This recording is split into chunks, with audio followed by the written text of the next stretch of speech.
First off, I want to give all praises, honor, and glory to Yahweh Bashim Yahushua, Bashim Kakadash. I want to give double honors to the apostles and the elders of Great Millstone, and a sincere Salawam to the Akim out here that's doing and pushing his work in truth and in sincerity. I want to go on this video, okay, about how the Lord will make a man more precious than fine gold. Okay, now when we go into Isaiah 13 and 6, it says, "How ye, right, for the day of the Lord is at hand. It shall come as a destruction from the Almighty. Therefore shall all hands be faint, and every man's heart shall melt. And they shall be afraid, pangs and sorrows shall take hold of them. They shall be in pain as a woman that travaileth. They shall be amazed one at another. Their faces shall be as flames." Okay? So, what's coming is, the impending death. Death of Babylon. Okay?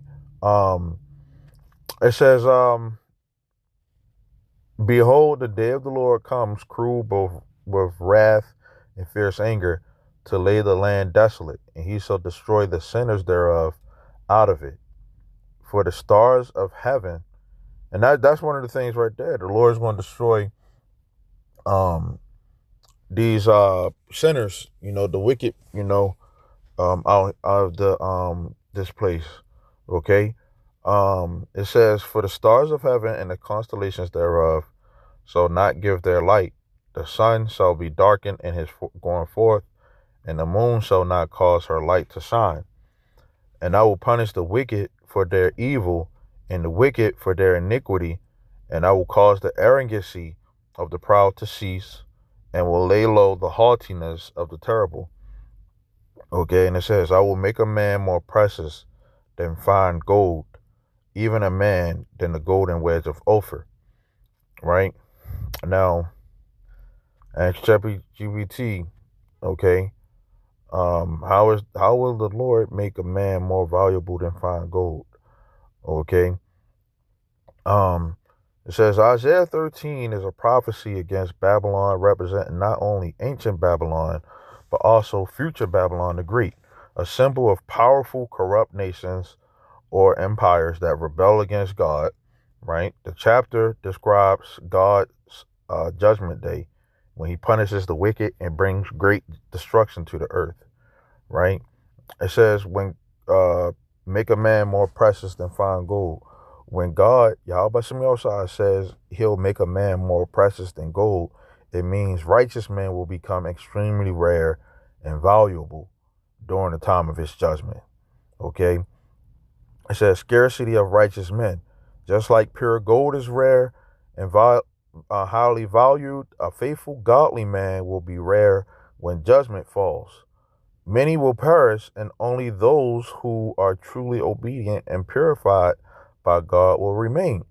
Okay, so during these times, man, it's going to be a lot of people doing some idiotic stuff. They don't have the covering, okay, from the Most High, okay, or His Son, okay, and when you don't have the covering from the Lord, you do foolish things, okay, because you don't have a foundation, okay.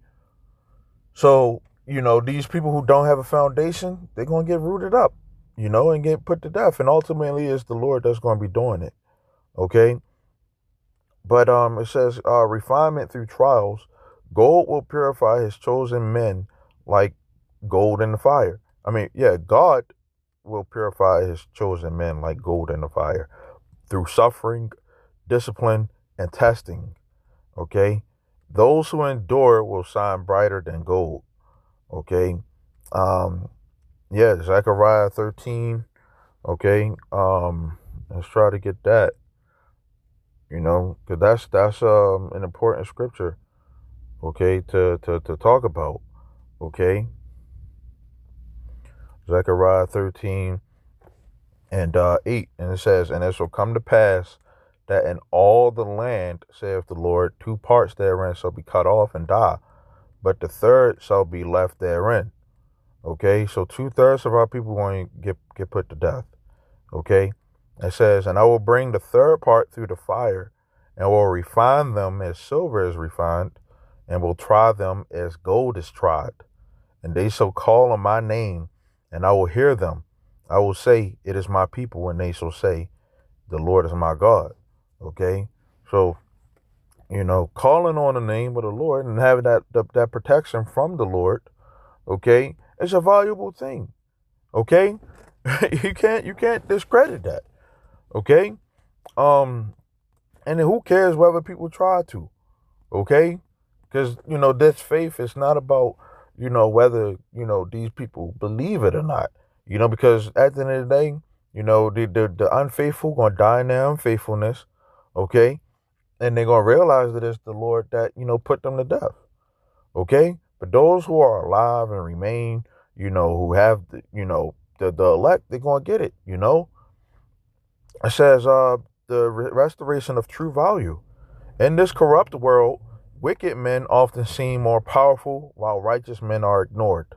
But in God, Yahweh Shem Yahushua's kingdom, the value system flips. The righteous man will be the most valuable thing on earth, honored and respected above material wealth. Okay?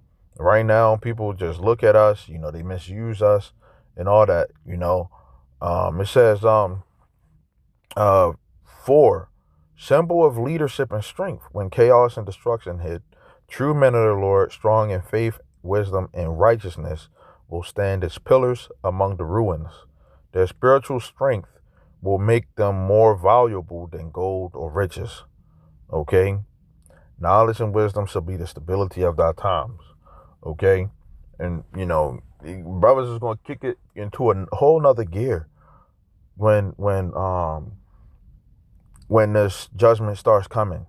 You're going to be on a whole nother level. Be operating in a whole total different mindset, compared to the people who don't know what's going on. They get caught off guard, because they wasn't ready and prepared for what's about to come, So when you're not prepared, okay, and you get caught off guard, now you left out there. You caught, and that's when the Lord got you right where he wants you. Okay? And it says supporting scriptures this is one of the ones I was going to get. Okay? Isaiah 4:1-2. It says, in that day 7 women, which is the number of completion, will take hold of one man, showing how rare righteous men become. Because a lot of these niggas, see, a nigga have a whole lot of women. That's cool, but the thing is that the Lord, that his value of what he sees, that's the most important thing. Who do the Lord deem valuable? Okay? These women, they don't know who's valuable and who isn't. They looking at niggas from their pockets. And you got what they would call hoflation going on right now. So when this start happening, even women that may be hoes, harlots, going to end up, not looking at a guy because of, what they may see as far as material things, what he can do for you. It's going to be about protection, saving your life, It says, Isaiah, 2nd Ezra 7:19, it says, few will be saved, but those who are precious in the Lord's sight. But those who are will be precious in the Lord's sight. Okay? Few will be saved, but those who are will be precious in the Lord's sight. Okay, so the ones who are saved and delivered from this, man, from this madness, the Lord is going to take care of them. Okay? And that honor, that respect, that value that's going to come from being of the Lord's elect is something that you can't put a number on. Okay? It's priceless. Okay? It says, the Lord will make a man more precious than fine gold by purging the wicked and leaving only the faithful. Okay? It says, refining his chosen men through trials, elevating righteousness above wealth and power, okay, restoring divine order where true men of God are honored and valued above all else. Right now, they're trying to put us to shame, saying we ain't, crap, we ain't worth nothing. People will try to fight us, spit at us, shoot us, hurt us, trying to do everything to try to, persecute us. You know, some people are just, they just ignorant and dumb, and um, just don't understand the Lord's order. You know, so those who do get it, man, they're blessed. For to be able to see. You know, and you don't want to be a part of those people that get purged and destroyed and leaving your name for a curse. You know, so with that, Lord willing, this is edifying. I want to say shalom till next time.